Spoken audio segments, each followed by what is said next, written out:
La noche en que mi suegra levantó la mano para abofetearme delante de toda la familia fue la primera vez que no agaché la cabeza. En lugar de retroceder, sonreí, encendí el televisor de la sala y proyecté en pantalla grande cada insulto, cada humillación y cada palabra que ella y mi cuñada habían dicho a mis espaldas, grabadas con su propia voz. Mientras todos se quedaban petrificados, comprendí que la nuera sumisa había muerto y que esa noche nacería otra mujer. Me llamo Ana y durante 5 años fui la nuera perfecta, la que todos presumían en las comidas familiares, pero a la que nadie respetaba cuando se apagaban las luces. Me casé con Daniel, el hijo menor de doña Elvira, una mujer que dirigía su casa como si fuera un pequeño reino y que se sentía dueña de la vida de todos, especialmente de la mía.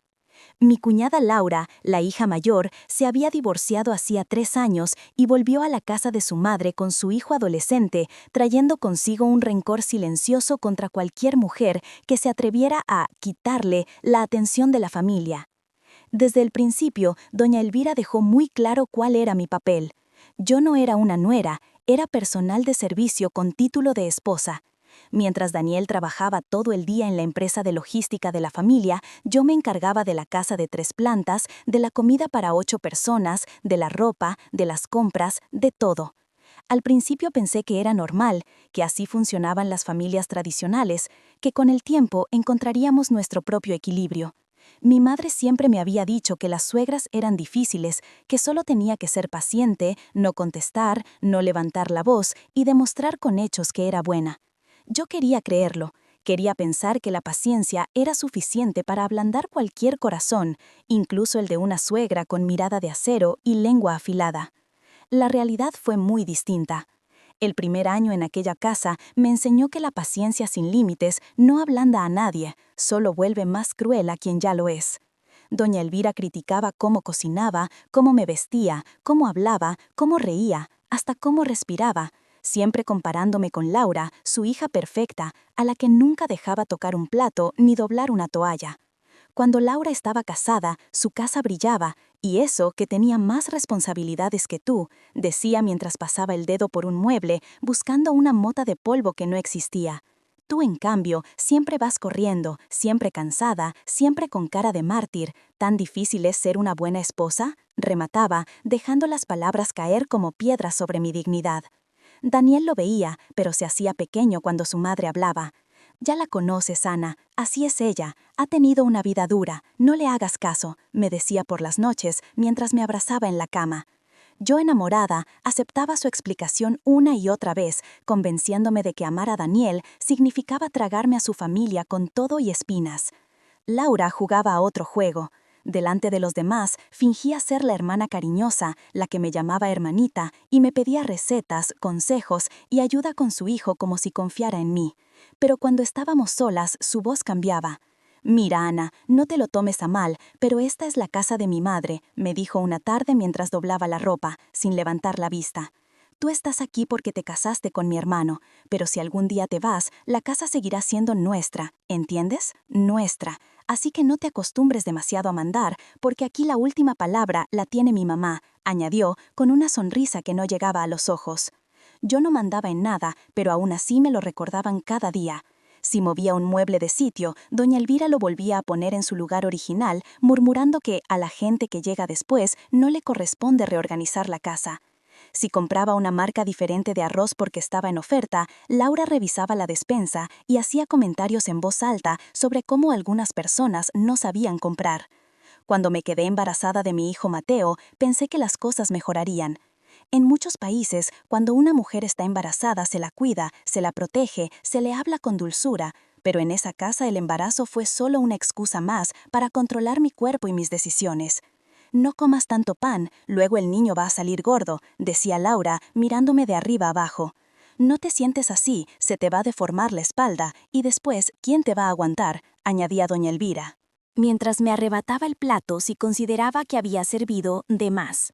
En las reuniones familiares hablaban de nuestro bebé, de cómo ellas lo iban a criar, de cómo me enseñarían a ser madre como Dios manda. Yo sonreía, tragándome las lágrimas, convencida de que todo cambiaría cuando Mateo naciera y Daniel viera con sus propios ojos cómo me trataban. Nada cambió, al contrario, todo empeoró. Convertirme en madre no me dio respeto en esa casa, solo me dio más trabajo.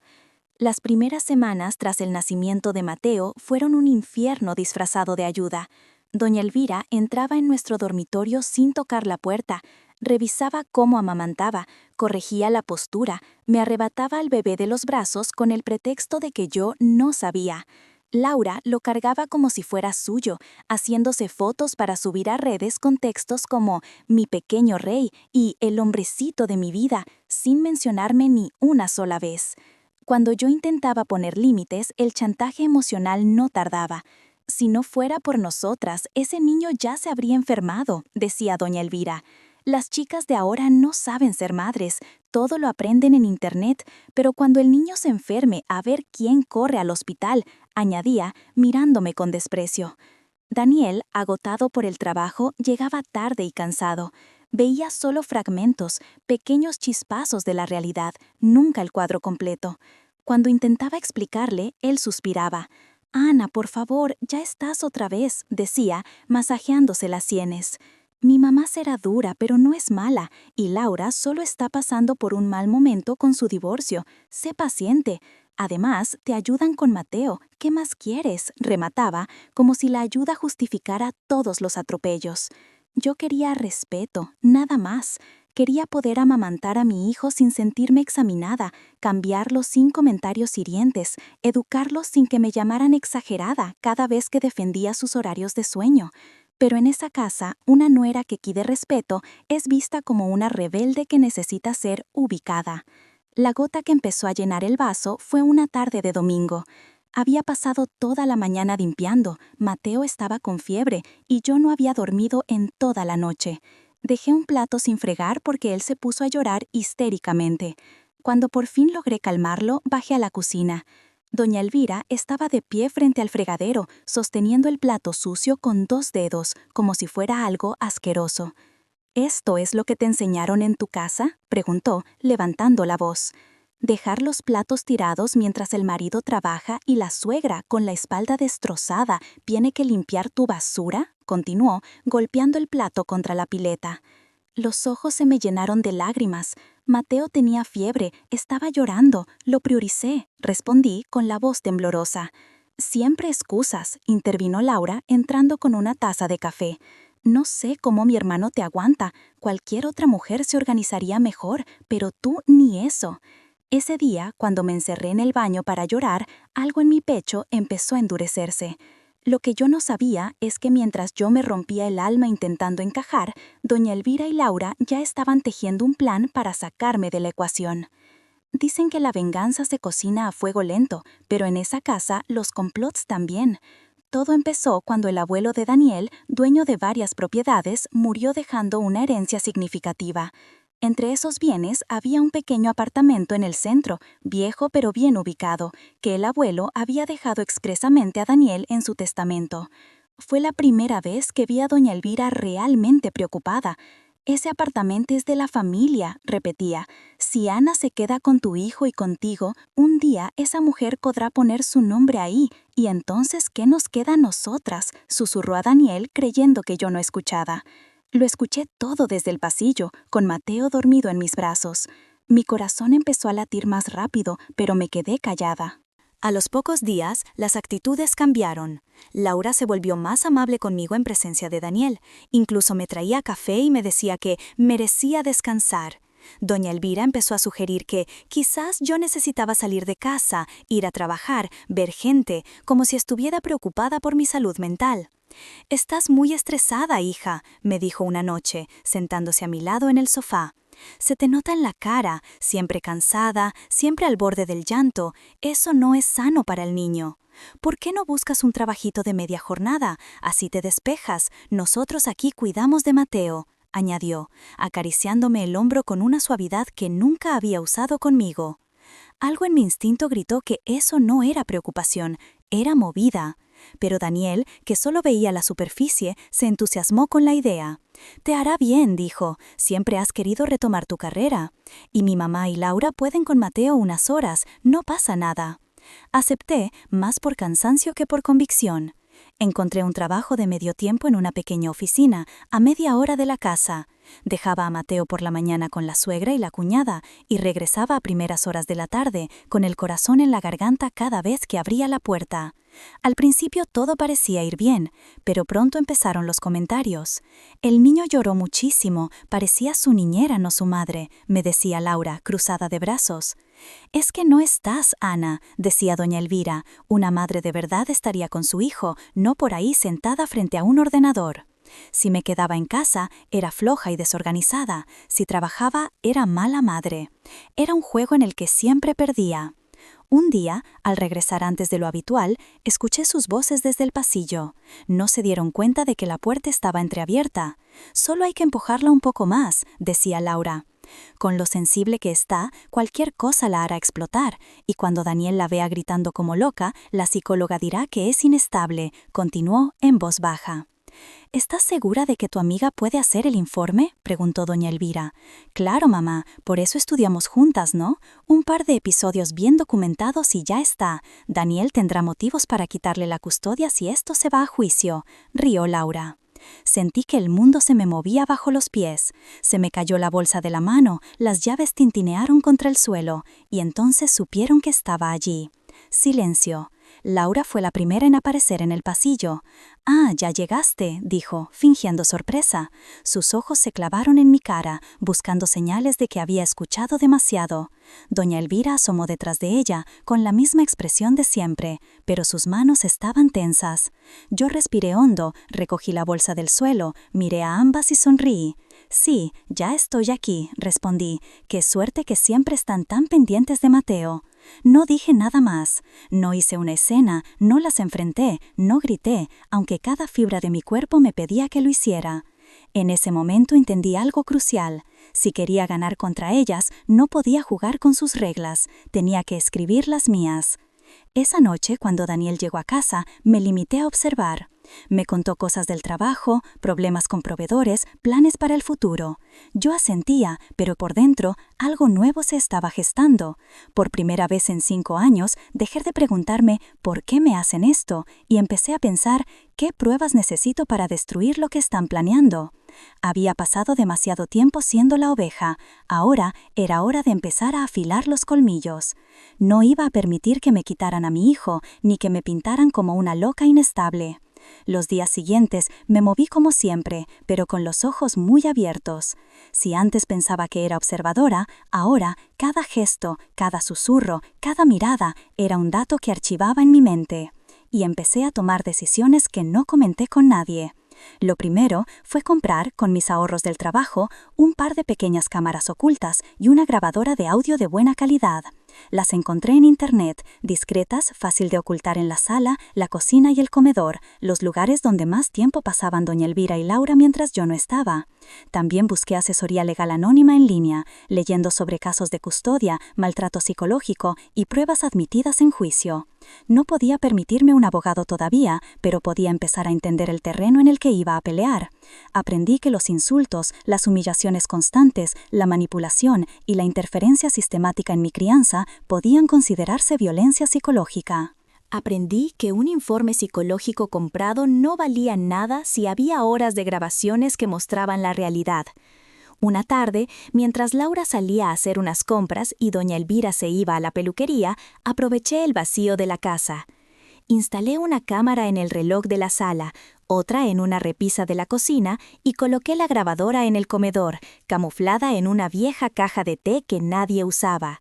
Mis manos temblaban, no de miedo, sino de la sensación de estar cruzando un umbral del que ya no habría vuelta atrás. Esa noche revisé las primeras horas de grabación. No tardaron en aparecer los primeros tesoros envenenados. «Esa tipa cree que este niño es solo suyo», decía doña Elvira, «pero mientras viva en esta casa, Mateo también es mío».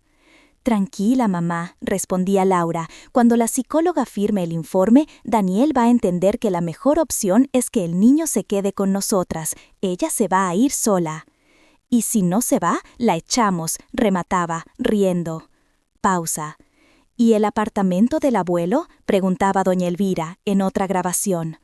Con Ana fuera, todo se queda en la familia, mamá, te lo prometo, respondía Laura. Tú confía en mí. Apagué la pantalla. Tenía pruebas, sí, pero aún no era suficiente.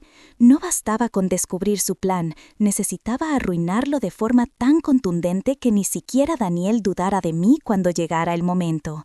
Y sobre todo, quería que pagaran, no solo legalmente, sino frente a toda la familia que siempre me había visto como una invitada de segunda. La oportunidad llegó antes de lo que imaginaba. Casi un mes después de instalar las cámaras, doña Elvira anunció una gran comida familiar para celebrar su cumpleaños número 60. «Este año quiero algo especial», dijo entusiasmada. «Toda la familia vendrá, primos, tíos, todos. Y tú, Ana, te encargarás del menú, de la decoración y de dejar esta casa impecable, ¿sí?», añadió, como si estuviera haciendo una petición amable. Sentía el corazón acelerarse, pero no por el trabajo que supondría, sino por lo que esa reunión significaba. Todos en el mismo lugar, al mismo tiempo. La escena perfecta. «Claro, suegra», respondí, con una sonrisa tranquila. «Será un día inolvidable». Laura aplaudió entusiasmada. «Además, mamá, ese día podrías anunciar lo del apartamento, ¿no? Así toda la familia se entera de que las cosas se quedan donde deben», dijo, mirando de reojo a Daniel. Él solo levantó la vista del móvil un segundo. «Sí, como quieran, luego hablamos de eso», murmuró, sin imaginar que esa frase iba a perseguirlo mucho tiempo. Yo guardé cada palabra en mi memoria. Durante las semanas previas al cumpleaños, la casa se convirtió en un campo de entrenamiento para mi paciencia. Decoraciones, listas de invitados, menús, limpieza profunda, todo pasaba por mis manos. Doña Elvira y Laura solo daban órdenes y revisaban mi trabajo, buscando cualquier excusa para criticar. Yo asentía, sonreía y por dentro iba construyendo la escena final. Por las noches, cuando todos dormían, revisaba más grabaciones, clasificaba audios, recortaba fragmentos, guardaba copias en la nube, en un pendrive y en el portátil de una amiga abogada a la que por fin me atreví a contarle parte de la historia. Ella fue quien me animó a no limitarme a exponerlas, sino a preparar un movimiento legal al mismo tiempo. «No solo las humilles, Ana», me dijo, «asegúrate de que tus derechos y los de Mateo queden blindados ese mismo día». Con su ayuda, redactamos un borrador de demanda por violencia psicológica y alienación parental, acompañado de una solicitud de medidas cautelares para proteger mi relación con mi hijo. Solo faltaba una cosa, el momento de apretar el gatillo. El día del cumpleaños amaneció soleado, pero el aire en la casa estaba cargado. Desde temprano, tíos y primos empezaron a llegar con regalos, flores y botellas de vino. La sala, que tantas veces había sido escenario de mis humillaciones silenciosas, se transformó en un salón de fiesta, con globos dorados, un cartel enorme que decía «Feliz 60, doña Elvira», y una mesa larga repleta de comida. Doña Elvira lucía un vestido nuevo, rojo intenso, y un peinado impecable. Recorría la casa saludando a todos, recibiendo elogios, abrazos, besos, como si fuera una santa matriarca que había sacrificado su vida por la familia. Laura, a su lado, llevaba un vestido ajustado y un collar llamativo. Reía, hacía chistes, se presentaba como la hija que siempre está ahí para su madre. «Y esta es Ana, la esposa de Daniel», decía doña Elvira cuando me presentaba a los parientes de más lejos. «La tenemos muy consentida aquí, casi no la dejamos trabajar, ¿verdad, hija?», añadía, mientras yo sostenía una bandeja de canapés. Algunos reían, otros asentían sin entender la ironía oculta. Yo solo sonreía, sabiendo que en pocas horas esas sonrisas se congelarían. Daniel estaba nervioso. Lo noté en la forma en que miraba el reloj, en cómo se servía una copa tras otra de vino. Sabía que su madre planeaba anunciar algo importante sobre la herencia y también sabía que yo no estaba entusiasmada con la idea de seguir viviendo en esa casa eternamente. Lo que no sabía era que yo ya había suscrito, con la ayuda de mi amiga abogada, un preacuerdo para separarnos del núcleo familiar en cuanto terminara todo. Él pensaba que ese día iba a consolidar el control de su madre. Yo sabía que sería el día en que ese control se rompería para siempre. El destino de esa familia pendía de un pendrive que yo llevaba escondido en el bolsillo interior de mi chaqueta. Alrededor de las 4 de la tarde, cuando ya casi todos habían comido y empezaban los brindis, doña Elvira se levantó, golpeó su copa con una cucharita y pidió silencio. «Familia, muchas gracias por venir», dijo, con lágrimas de emoción perfectamente calculadas. 60 años no se cumplen todos los días. Hoy quiero no solo agradecerles su presencia, sino también compartir una decisión importante que he tomado junto con mis hijos. Todos se acomodaron, curiosos. Laura se puso de pie a su lado, apoyando la mano en el hombro de su madre, como una princesa junto a la reina. Daniel se levantó también, aunque lo vi dudar un segundo, como si algo dentro de él le dijera que ese momento no iba a salir como esperaban. «Como saben, mi padre nos dejó varias propiedades», continuó doña Elvira, «y uno de esos apartamentos era para Daniel, mi hijo menor. Después de pensarlo mucho, hemos decidido que lo mejor es que ese apartamento quede bajo control de la familia para asegurar el futuro de Mateo. Por eso, Daniel firmará un poder para que Laura y yo podamos gestionar todo en su nombre, y así nadie de fuera pueda meter la mano donde no le corresponde», remató, clavando sus ojos en mí. El murmullo fue inmediato. Algunos tíos asentían, otros se miraban entre sí, incómodos. Daniel tragó saliva.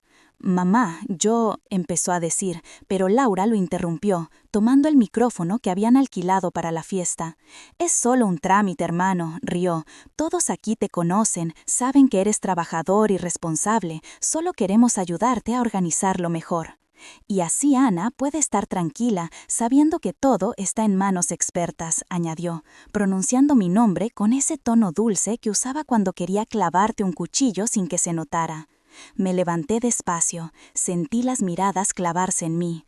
Doña Elvira sonrió, pensando que iba a agradecer el gesto o a mostrarme agradecida por semejante protección. En lugar de eso, respiré hondo y hablé con la voz más calmada que jamás había usado en esa casa. «Qué bonito, suegra», dije. «De verdad es emocionante ver cómo se preocupan tanto por el futuro de mi hijo. Tanto que incluso han estado planeando cómo apartarme de su vida sin que nadie se dé cuenta». Silencio. Laura frunció el ceño, la sonrisa se le congeló. «Ana, no empieces con tus dramas delante de todos», murmuró, intentando apagar el fuego antes de que empezara. «No te preocupes, cuñada», respondí. «Hoy no voy a llorar, ni voy a gritar, ni voy a hacer una escena como las que tú y tu amiga psicóloga andaban esperando. Hoy solo vamos a ver un pequeño video familiar», añadí, sacando el pendrive de mi bolsillo. El corazón me latía con tanta fuerza que podía oírlo, pero mi mano estaba firme. Caminé hasta el televisor de la sala, el mismo que doña Elvira usaba para ver sus novelas y criticar a las protagonistas que no sabían poner a su sitio a la gente. Conecté el pendrive al puerto USB, tomé el control remoto y, sin pedir más permiso, cambié la señal. En la pantalla apareció primero un fondo negro y luego, en letras blancas, sencillas, «Grabaciones de la casa de doña Elvira, últimos 30 días». «¿Qué estás haciendo?», espetó doña Elvira, dando un paso hacia mí. «Solo compartiendo un poco de lo que pasa en esta casa cuando piensan que nadie mira», respondí, sin apartar la vista de la pantalla. «Al fin y al cabo, la familia debe saberlo todo, ¿no?», añadí. El primer audio comenzó. Se escuchaba claramente la voz de Laura. «Solo hay que empujarla un poco más», decía. «Con lo sensible que está, cualquier cosa la hará explotar. Y cuando Daniel la vea gritando como loca, la psicóloga dirá que es inestable». Después, la voz de doña Elvira. «¿Estás segura de que tu amiga puede hacer el informe?», preguntaba. «Claro, mamá, por eso estudiamos juntas, ¿no?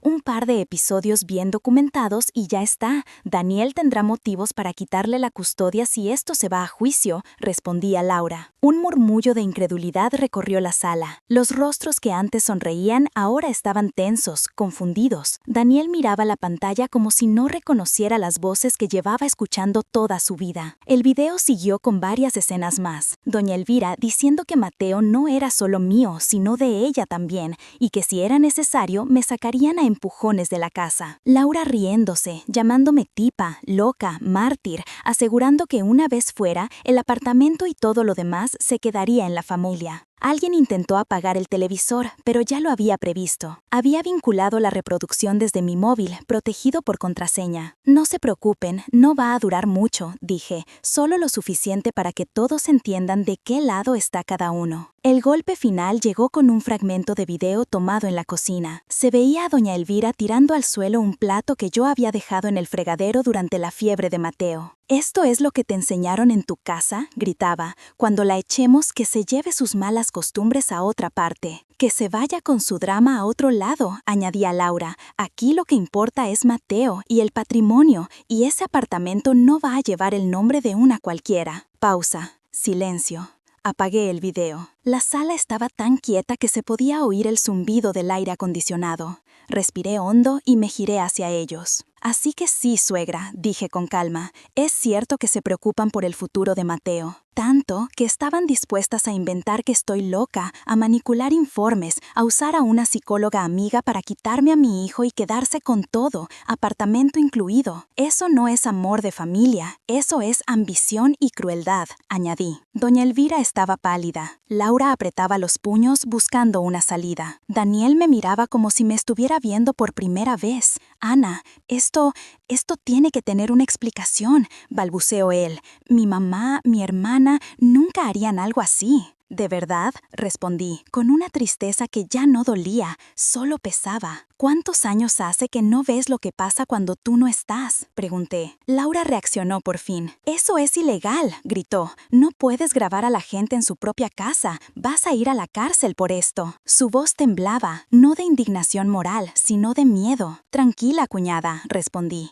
«Antes de hacer nada de esto, consulté con una abogada. Vivimos todos en la misma casa, también es mi hogar, y las grabaciones muestran violencia psicológica contra mí, intentos de alienación contra mi hijo y planes para falsificar informes. Si alguien va a tener problemas con la justicia, te aseguro que no seré yo», añadí. Algunos parientes empezaron a hablar en voz baja. Una tía, que siempre había sido distante conmigo, se levantó. «Elvira, dime que eso no es verdad», dijo. «Dime que no estabas planeando quitarle el niño a esta muchacha». Doña Elvira abrió la boca, pero ninguna palabra salió. Su imagen de matriarca intachable se había resquebrajado frente a todos. Incluso su hermana mayor la miraba con desdén. «Toda la vida dando lecciones de moral, y mira con lo que sales a los 60», dijo esa tía, negando con la cabeza. «¡Qué vergüenza!». Laura dio un paso hacia mí. «¿Y tú te crees una santa?», escupió. «Si no vivieras aquí, si no hubieras venido a meterte en esta familia, nada de esto habría pasado. Te equivocaste de enemigo, Ana. No sabes con quién te estás metiendo». Sus palabras confirmaban todo lo que los demás acababan de oír. «Sí sé», respondí. «Me estoy metiendo con las personas que quisieron convertir mi maternidad en un campo de batalla y mi hogar en una trampa. Y hoy, por fin he dejado de pelear sola». Miré a Daniel. «Daniel, tú decides», dije. «Puedes seguir creyendo que esto es una exageración mía, que soy dramática y que no entiendo a tu familia, o puedes ver lo que está delante de tus ojos. Hoy mismo, aquí, delante de todos, vas a elegir de qué lado estás, de la madre de tu hijo o de quienes planeaban que lo creciera sin mí».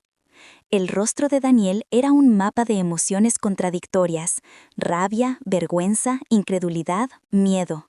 Miraba a su madre, luego a su hermana, luego a mí y a Mateo, que dormía en su cochecito sin saber que su futuro se estaba decidiendo en ese momento. «Mamá», susurró, «dime que esto no es lo que parece. Dime que no ibas a quitarle mi hijo a Ana, que no llamaste a nadie para falsificar nada». Doña Elvira, aún en shock, intentó recomponer su dignidad. Yo solo quería proteger al niño», balbuceó. «Tú trabajas mucho, ella está siempre nerviosa, llorando, y si un día pierde el control, alguien tenía que pensar en Mateo. Todo lo que hago es por la familia, Daniel, siempre ha sido así». Daniel cerró los ojos un segundo. «¿Y el apartamento, mamá?», preguntó, abriendo de nuevo los ojos. «¿También era por Mateo que querías que firmara un poder para que Ana nunca pudiera aparecer en los papeles? ¿O eso era por ti?». Doña Elvira no respondió. Laura intervino desesperada. «Basta, Daniel, no te dejes manipular», dijo. «Ana ha planeado todo esto, nos ha grabado, ha editado, ha puesto todo en tu contra. ¿No ves que lo único que quiere es separarte de nosotras y quedarte con todo?» Lo miré tranquila. «No necesito quedarme con todo», dije, «solo necesito quedarme con lo que ya es mío, mi hijo, mi dignidad y el derecho a vivir sin ser humillada cada día. Lo demás, Daniel, puedes quedártelo si tanto te importa», añadí. Saqué de mi bolso un sobre. «Aquí hay 2 cosas», expliqué. «La primera es una copia de la demanda que mi abogada presentará si vuelvo a ser víctima de violencia psicológica en esta casa. La segunda es una propuesta, que Mateo y yo salgamos de este ambiente tóxico, que busquemos un lugar propio y que tú decidas si quieres estar en la vida de tu hijo como un padre presente o como un visitante ocasional». Los murmullos crecieron. Para muchos era impensable que una nuera hablara así en casa de la suegra, y menos en su cumpleaños.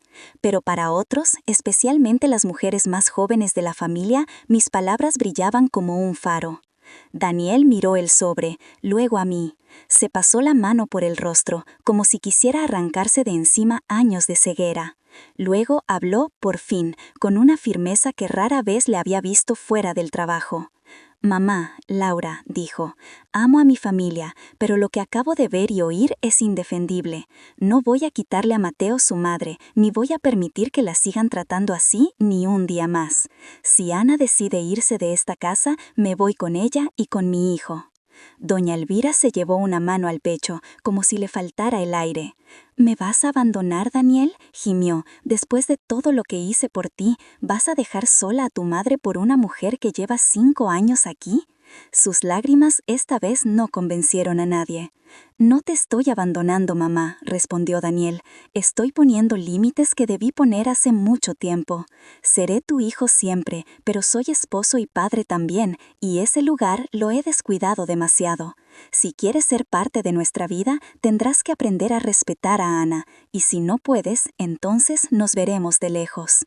Laura soltó una carcajada amarga. «Perfecto», dijo, «vete con tu santita, a ver cuánto te dura cuando tenga que trabajar de verdad y no tenga a quien culpar.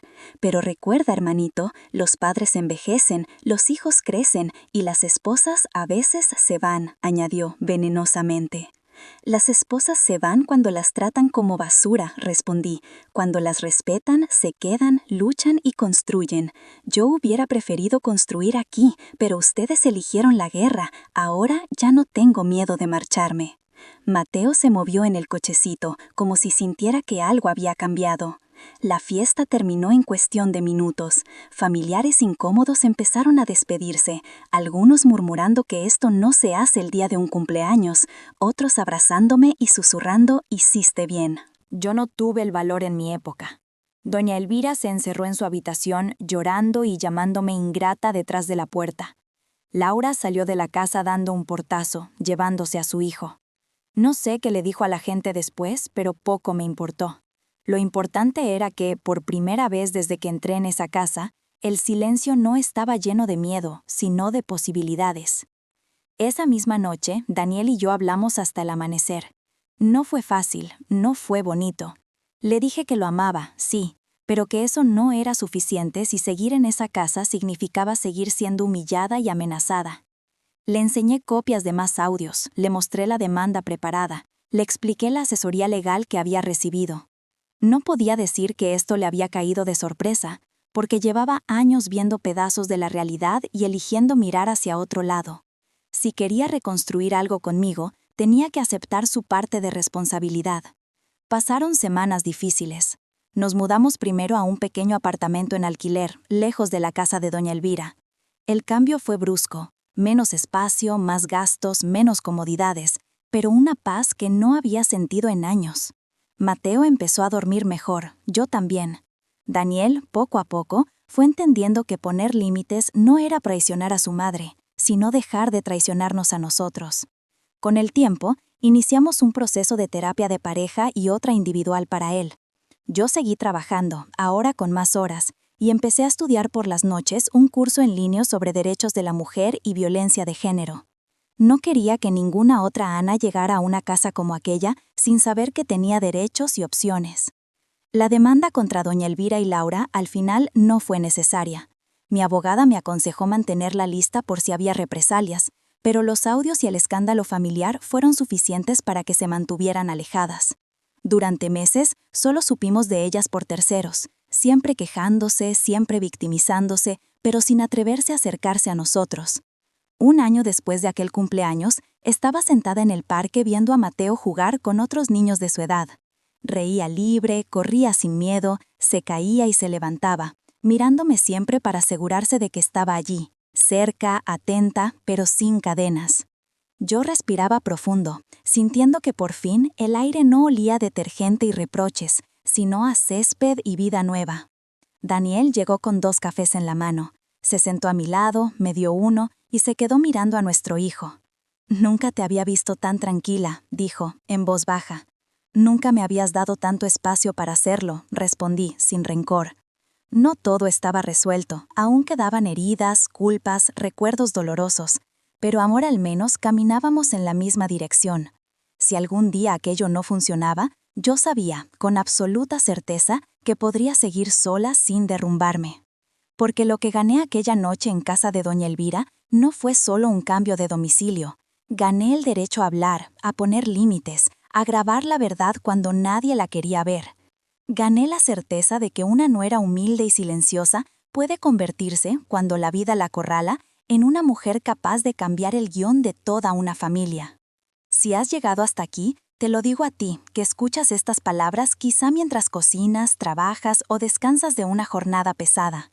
Nadie merece vivir en una casa donde el amor viene en forma de control, chantajes y humillaciones. Y aunque a veces parezca imposible, aunque te tiemblen las manos como me temblaban a mí cuando conecté ese pendrive, siempre, siempre hay una primera vez para decir basta.